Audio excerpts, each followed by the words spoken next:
Hello everybody, today I am going to be reviewing Suspiria. This film came out in 1977 and it was directed by Italian filmmaker Dario Argento. Argento is an auteur filmmaker if I have ever seen one. He seems to be the kind of guy that is more interested in conveying a lot of the complexity in the visuals. A lot of what you see that is rich in the film is not dialogue driven or character driven. It's much more within the imagery. And his films are also very conscious of the fact that they are films. They are this kind of twisted, very sumptuous phantasmagoria. I've seen this film several times, 4 or 5 at least. It's just, it had been a very long time. I hadn't seen it in years. And I think now, returning to it a little bit older, I appreciate it a lot more than I originally did, despite some of its flaws. And I found myself actually defending a lot of what is perceived as weaknesses of the film because I thought that it sort of contributed to the overall strange effect of the work. So what's this film about? It's a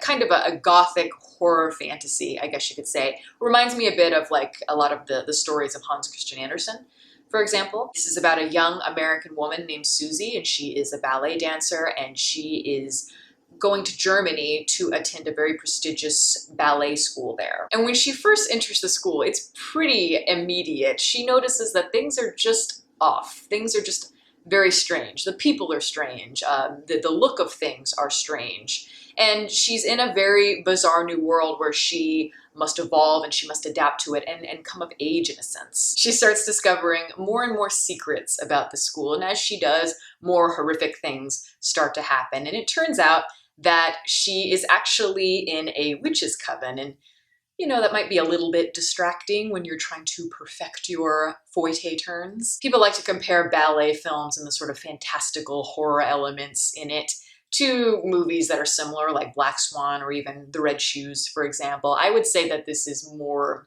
close to a film like Black Swan, but honestly, I think that this film is a lot better. I find that Black Swan is a little bit too easy. It's too forced, and a lot of the imagery and everything in it is just very expected, very cliche. I think that Suspiria takes a lot of the visual elements of the film and they give it meaning in far more layered ways, I would say, and in ways that are much more open to interpretation. The color palette is probably the most striking thing about the film, just the way that certain colors are associated with certain moods and certain characters. I think all of that is really interesting, and I think the look of the film, it has a sort of bright Technicolor feel like you would see in a musical from like the late 50s or the early 60s, but it's gone awry, like on steroids. It's like, you know, you're seeing something that is being pushed far beyond what is expected in terms of like the Hollywood palette into something that's a lot more kind of twisted, more psychedelic. And the score is also one of the most famous things about the film. It's composed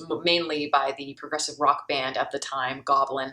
When I was younger, I did not like the score at all. I found it to be way too bombastic, but now I think that bombastic quality really serves the film in a really spectacular way. And what I love about it is it seems to blur the lines between what's like diegetic and non-diegetic.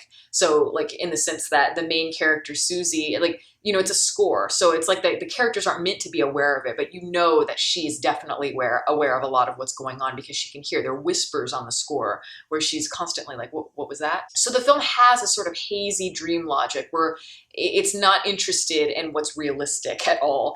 And I would say it's more reminiscent of something like a storybook, like something that you would find in maybe Alice in Wonderland. The characters themselves are not particularly interesting, and they aren't developed in very interesting ways. And that is one of the main criticisms of the film. But I think that it just goes along with what I just said about the sort of Alice in Wonderland dream logic, and it feels like The Matrix as well. And in the sense that these characters aren't meant to stand for anything more than your basic archetypes, and that the main conceptual ideas are expressed more in the feelings and the sensations of the imagery and the sound and how they're all woven together. And even with the main character, she reminds you of Alice. You know, she's very waif-like, very dainty, has these very bright eyes. She looks like a little girl, even though she's meant to be a young woman. And she's coming to her own, especially when she enters the school and she's around all of these often catty, aggressive, sometimes sexual women. I mean, you get the Mata Hari reference at the beginning of the film in the first act. But the set design, the wardrobe, just the overall aesthetic is just astonishing. Every inch of the frame is interesting. And you could just take each image and just do a snapshot and then put it on your wall. Everything is so beautiful. And each part of it it's like a thread weaving the tapestry of elements together in a way that is just really creative, really extraordinary. I sense that there is a lot of the Freudian symbolism and images that represent fascism and Germany in terms of its political history. And obviously it does take place in Germany. Even the Alita Valley character, which I love Alita Valley. I always thought she was fantastic. She stars in one of my favorite films of all time, The Third Man. But she plays Miss Tanner, who is this very aggressive, very rigid, kind of Nazi-esque character. At least she reminds you of that. The way that she speaks and the way that she handles the girls and other characters as well. But she's not tyrannical. It's more hinted at rather than becoming kind of like a full-on cliche. You know, she's not like the principal in Matilda or anything like that. And a lot of criticism comes from the acting, because the acting is really not that great in this movie. It's very cheesy, and some of the effects of the film feel very dated, very much like they're a piece of the 1970s sort of kitsch. And the dubbing is really bad as well, because a lot of the actors did not speak the same language, some English, some Italian. But for me, I liked all of that in a very weird way. It has a slightly trashy quality to it amidst the beauty that makes it feel slightly sour and grotesque, very much like a horror film.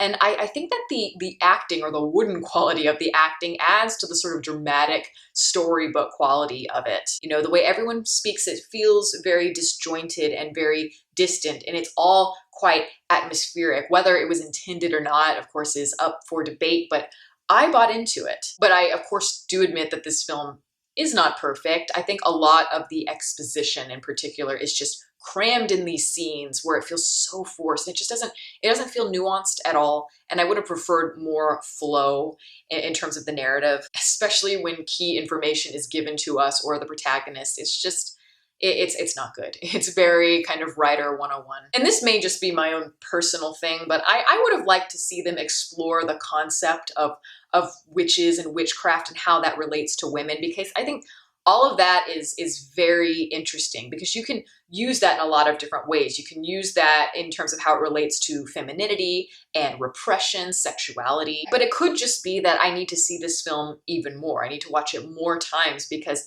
I have a feeling that a lot of the things that I'm wanting them to dig into are more represented in the imagery, and it is so detailed that you have to keep watching it multiple times to pick up on a lot of those nuances. So while I do struggle with portions of it, some of it doesn't make sense, and people do have their complaints about it, you learn to accept a lot of it, a lot of what doesn't make sense, or a lot of it that may seem a little wooden compared to what you're used to, because it's all part of the experience. It's all part of the story. It is bizarre, and it really does stay with you. And it's one of the most stunning horror movies I have ever seen. And that is my review. Thank you all for listening. If you'd like to check out any of my social media information, it's below. You can watch more videos here, and you can subscribe if you want to. Catch you next time.